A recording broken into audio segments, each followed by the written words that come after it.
Good morning, family. I pray everybody's doing well. I want to talk to you about something, and yes, I am still in Genesis.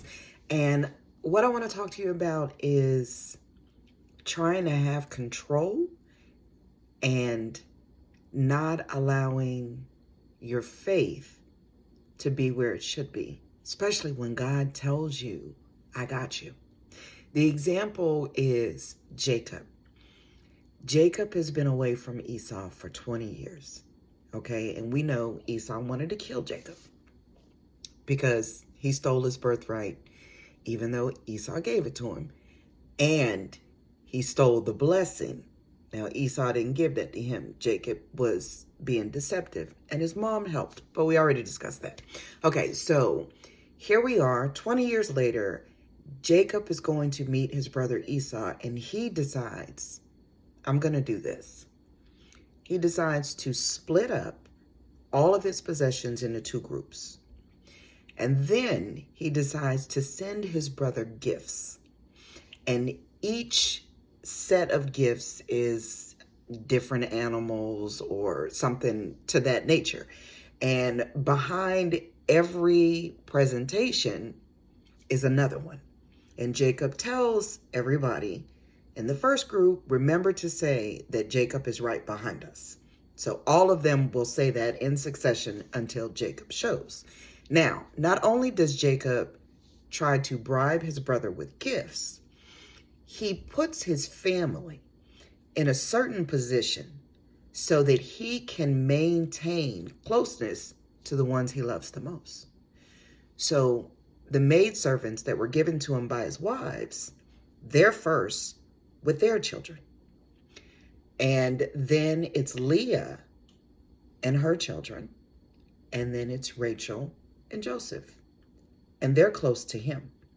So he figures if the gifts don't work and he sees my family, if there's a problem there and he's still angry, the ones I love the most, I have closest to me.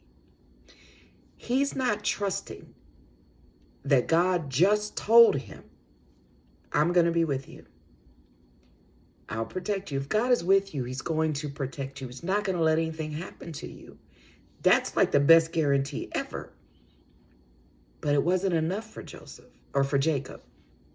So God just changed his name and told him he'd be with him and told him his descendants were going to have the promised land.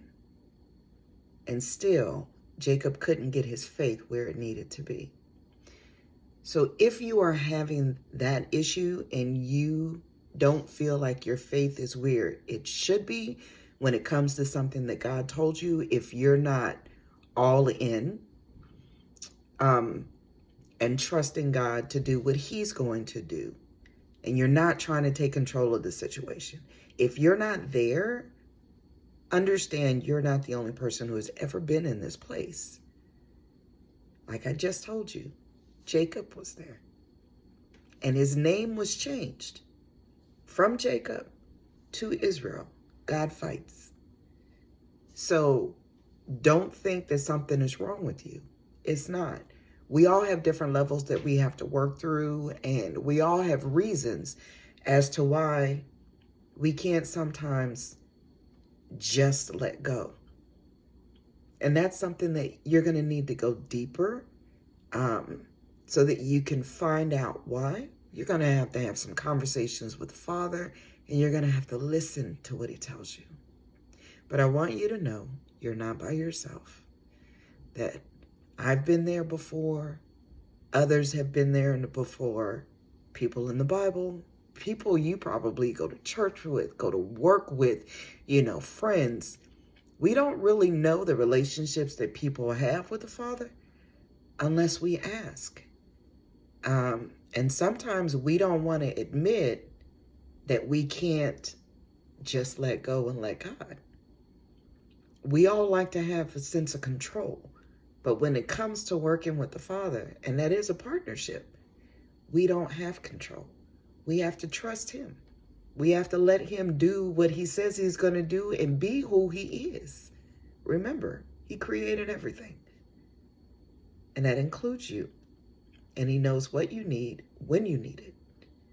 And he knows where you need to be and what you need to do when you're there. So trust him. It may not be easy, but it's worth it.